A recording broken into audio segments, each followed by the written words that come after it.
Salut les voyageurs! J'ai décidé de consacrer cette vidéo à deux personnages légendaires qui restent encore aujourd'hui entourés de mystères. Je parle bien de Goldie Roger et Roxy Shebeck. Bonne vidéo!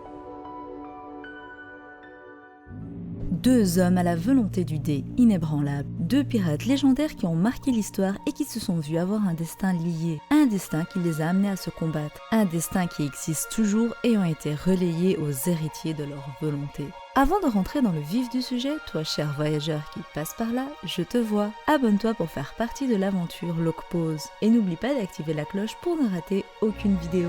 Je compte aussi sur vous pour me montrer la puissance de votre acquis du laikement. Je vous invite à me rejoindre aussi sur Instagram, je lance d'ailleurs prochainement un beau concours. Roger était un grand homme, un homme qui a été capable de changer le monde, qui a entrepris de grandes choses et dont le nom est entré dans la légende. Sans lui, la grande ère de la piraterie n'aurait jamais vu le jour et les pirates ne seraient pas aussi présents. Bien évidemment, il est le premier et l'unique jusqu'à maintenant à avoir eu le titre du Seigneur des pirates. Roger a toujours cherché la liberté, le savoir, la connaissance et Luffy suit ses pas. On n'a jamais su d'où venait sa puissance extraordinaire pour être aussi respecté et aussi craint de tous, mais on sait que ce dernier ayant la voix de toute chose, un des plus grands mystères à l'heure actuelle dans One Piece que pas beaucoup de monde peuvent entendre. Jusque-là, on sait que Roger, Oden, Momonosuke et Luffy en sont capables, mais on ne sait pas d'où ça vient, qui détient ce pouvoir, ni à quoi il sert réellement. On a pu voir suite au récent flashback d'Oden et de son aventure avec Barbe Blanche et Roger que ces deux derniers étaient extrêmement forts au point de couper les cieux lorsque leurs lames s'entrechoquent. Possesseurs du haki des rois et du haki de l'armement, et donc très probablement du haki de l'observation, Roger était un homme très puissant connu de tous, n'ayant pas beaucoup de rivaux sur les mers. Ses vrais rivaux pouvaient se compter sur les doigts d'une main, à savoir Garp et Sengoku de la marine, Barbe Blanche et le plus important de tous, et pas des moindres, Roxy Shebeck.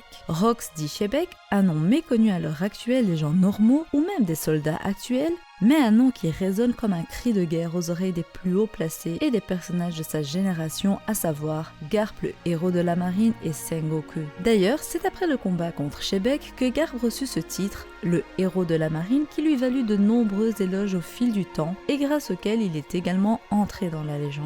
Roxy Shebeck était un homme dont l'existence même menaçait de nombreuses personnes, que ce soit du côté des pirates ou encore du côté de la marine et du gouvernement mondial. Un homme qui s'est vu lié à Roger par le fil rouge du destin. Un fil qui ne pouvait être coupé qu'à la mort de l'un des deux. La menace qu'il représentait était connue de tout à chacun à l'époque. L'incident de God Valley a été caché suite à de nombreuses informations ne pouvant pas être divulguées au grand public. Shebeck, qui avait l'ambition de devenir maître du monde, a touché certains tabous et c'est là que le gouvernement comprit la vraie menace qu'il représentait. Cependant, cet homme était bien plus fort que tout ce qu'on pouvait imaginer. Garp et Roger ont dû s'allier à God Valley pour l'affronter lui et son équipage. Selon Sengoku, Shebeck était son plus redoutable et plus puissant ennemi. S'il avait attendu plus longtemps pour l'affronter, l'issue ne serait probablement pas celle qu'on connaît, à savoir la mort de Roxy Shebeck et la victoire de l'alliance entre la marine et l'équipage de Roger. Sur cette île se cachaient des Tenryubito, des dragons célestes ainsi que leurs esclaves.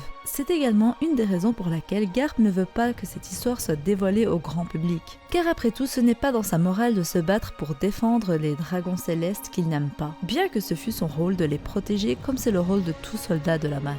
Bien évidemment, il doit se cacher bien plus de mystères sur cette île God Valley que l'on ne croit. Cette île ne figure plus sur aucune carte à l'heure actuelle et a complètement disparu sans laisser de traces. Un mystère supplémentaire menant à une théorie selon laquelle cette île contient les secrets, les tabous, les mystères du siècle oublié. Une histoire qui ne peut pas refaire surface et qui doit être enterrée au plus profond des océans.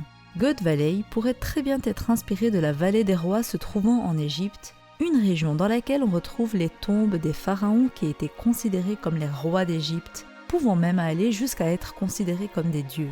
God Valley était une île équivalente à Marie-Joase, une île où habitaient les dragons célestes. Il se pourrait également que ce soit là que ces derniers, qui se considèrent comme des dieux, y soient enterrés depuis l'aube des temps, ou plutôt depuis le siècle oublié. Des tombes pouvant cacher de nombreux secrets qui ont attisé la curiosité de Roxy Shebeck. Cependant, ces méthodes n'étaient pas les mêmes que celles de Roger. Si Roger voulait devenir seigneur des pirates pour être libre sans chaîne, ce n'est pas le cas de Shebek qui voulait devenir maître du monde et s'imposer au-dessus de tous. Une existence que le gouvernement mondial, le Gorosei et même Imusama devaient craindre. Pourtant, Roger ne s'est pas senti menacé au point de reculer et de décider de ne pas l'affronter, bien au contraire.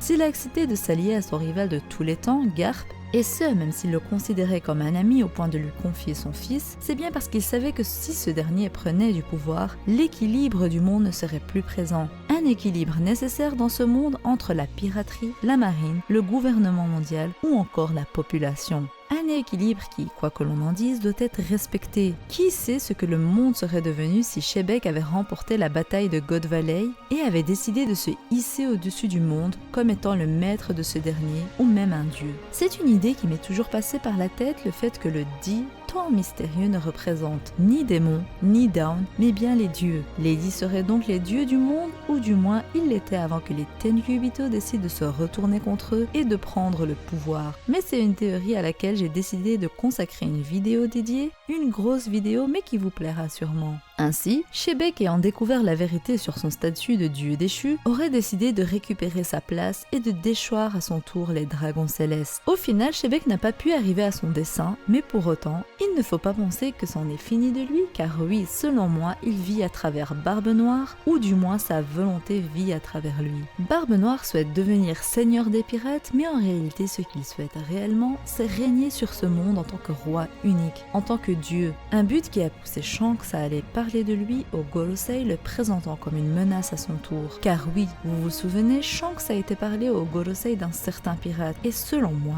il s'agit de nul autre que Marshal D. Teach, qui menace l'équilibre de ce monde, et ça on peut le voir avec ses actions, comme celle de déchoir un Yonko, ici Barbe Blanche, pour prendre sa place, celle de libérer les pires prisonniers d'Impledam, ceux du level 6 dont l'existence n'est pas souhaitée, ou encore ses prochaines actions qui vont sans dire vont perturber le monde. Mais ça, je vous le réserve également pour une prochaine vidéo, donc activez la cloche pour ne rien rater. Bien évidemment, de son côté, Roger n'a pas pu atteindre réellement son but non plus, car même s'il était parfait pour accomplir la mission que Joy Boy a commanditée à travers son poneglyphe et à travers sa volonté, Roger n'avait pas toutes les clés en main pour y parvenir. Et c'est bien pour ça qu'après son long périple, la découverte de l'histoire du siècle oublié et de Loftel, ce dernier a dit à Barbe Blanche qu'il l'attendait un certain homme, un homme qui devra reprendre son flambeau et réaliser le souhait de Joy Boy. Et cette personne n'est nul autre que Monkey D. Luffy. Au final, le destin de Gold D. Roger et de Rox D. Shebek a été transmis à Monkey D. Luffy et Marshal D. Teach. Toujours liés mais aux opposés, un peu comme le yin et le yang. Le fil rouge entre Luffy, la lumière, et Barbe Noire, les ténèbres, ne pourra être coupé qu'à la mort de l'un des deux. Si God Valley a disparu sans laisser de traces, c'est selon moi soit suite à l'œuvre du gouvernement mondial et donc de Imusama qui n'a pas souhaité laisser de traces de l'incident. Si c'est le cas, selon moi, God Valley recueillait des informations, le passé du siècle oublié au même titre que Loftel. Seulement, comme c'était l'histoire des Tenryubito, ceux-ci n'ont rien souhaité détruire au risque de se faire maudire par les âmes de leurs ancêtres qui ont tant sacrifié pour forger un nouvel empire. Ainsi, même s'ils avaient des éléments qui pouvaient les menacer, ils les gardaient sur leur territoire censé être infranchissable et les protégeaient de sorte à ce que personne ne mette la main dessus. Seulement, Imusama a décidé de ne pas prendre de risques suite à l'incident qui s'y était produit et a décidé de soit détruire l'île avec un Buster Call et de détruire tous les secrets avec, soit a décidé de détruire l'île mais de transférer leurs choses importantes sur Marie-Joaz, ou encore elle a décidé de cacher non seulement ce qui pouvait les menacer, mais également l'île pour faire d'une pierre deux coups. Ou deuxièmement, cela peut être l'agissement de Shebek qui possédait le Yami Yami no Mi et qui, dans ces derniers instants, a englouti l'île avec son fruit du démon, le fruit des ténèbres. Et j'irai même plus loin en disant que Shebek n'est pas réellement mort, car il vit réellement à travers Barbe Noire. On le sait, il est possible d'enfermer dans la dimension des ténèbres tout ce que l'utilisateur souhaite. Shebek, dans ses derniers retranchements, aurait pu décider de se faire aspirer sa propre âme dans les ténèbres, lui permettant de vivre dans cette dimension cachée de tous. sauf du nouvel utilisateur du Yami Yami no Mi, à savoir Marshall D. Teach, l'héritier de sa volonté. Il savait que celui qui chercherait le Yami Yami no Mi par tous les moyens serait un homme avide de pouvoir, et c'est bien tombé sur Teach qui a toujours cherché ce fruit du démon, au point même de tuer son Nakama pour le récupérer et à en prendre possession. Ce serait d'ailleurs pour cette raison que Zoro et Luffy ont parlé de Barbe Noire au pluriel à leur première rencontre et non pas au singulier, sous-entendant qu'ils n'étaient pas seuls, mais bien plusieurs. Si beaucoup pensent que Zoro et Luffy parlaient de Barbe Noire et de son équipage, je ne suis pas du tout du même avis, parce que la manière de réagir de Nami qui est très intelligente n'est pas normale. Elle ne comprenait pas pourquoi Luffy et Zoro ont parlé de ce dernier au pluriel et étaient perdus. Mais le capitaine et son second sont bien plus futés qu'il n'y paraît quand c'est pour analyser un ennemi. Ils ont sûrement senti les deux âmes vivant à travers Teach, d'où le pluriel utilisé. D'ailleurs, ce serait également la raison pour laquelle Teach a la capacité de manger 2 fruits du démon, car il possède en lui 2 âmes. Beaucoup vont alors poser la question suivante: comment le fruit des ténèbres a pu apparaître si Shebek n'est pas réellement mort? Et la réponse est la suivante: son âme a été engloutie dans une dimension inexistante, la dimension des ténèbres. Shebek est considéré comme mort, et même si son âme s'est fait aspirer dans les ténèbres, c'est comme si elle n'existait plus dans le vrai monde, et donc le fruit du démon n'appartenant plus à aucune âme s'est vu renaître. Avant de conclure la vidéo, j'aimerais également vous parler d'une autre théorie sur God Valley. La vallée des dieux peut être assimilée au paradis, et dans ce dernier on y retrouve le fameux arbre de la connaissance du bien et du mal planté dans le jardin d'Éden. C'est de cet arbre qu'Adam et Ève ont volé le fruit, interdit tenté par le démon et puis déchu par Dieu. Selon moi, ce fameux arbre de la connaissance serait donc l'arbre à la base des fruits du démon. Après tout, d'où viendrait-il si ce n'est de là? Un arbre qui serait aussi grand que le Yggdrasil et qui recueillerait de nombreux pouvoirs et dont les hommes sont avides. Ça ferait également le lien avec ma théorie sur Imusama qui serait inspirée de la reine-mère d'Occident, celle qui dans les légendes a planté les pêches d'immortalité, dont sont inspirés selon moi les fruits du démon. Mais je vous laisse aller voir la vidéo pour plus de détails car je vous parle du lien sacré entre Imusama et Monkey D. Luffy. Au final, God Valley est un endroit parfait pour les pirates afin de trouver gloire, richesse et pouvoir. Et surtout, un endroit qui regorge de mystères et de secrets. Si God Valley appartenait au Tenryubito, Loftel selon moi appartenait au Di. Ainsi, les deux îles qui regorgent de secrets ont beaucoup plus en commun que ce que l'on pense. Et selon moi, l'incident de God Valley va se reproduire, mais cette fois-ci en devenant l'incident de Loftel. La dernière île où se cache le One Piece, le trésor laissé par Roger, une île où le combat ultime entre Marshall D. Teach et Monkey D. Luffy va avoir lieu. Un dernier combat pour couper le fil rouge du destin qui les lie, au même titre que le combat entre Roger et Shebek qui a eu lieu sur God Valley. Bien évidemment, selon moi, Roger a affronté seul Shebek et il est celui qui l'a tué, comme Luffy affrontera seul Barbe Noire et le tuera. Et ce sera le seul ennemi que Luffy tuera de ses mains, chose qu'il n'a jamais faite depuis le début de son aventure mais qui est inéluctable.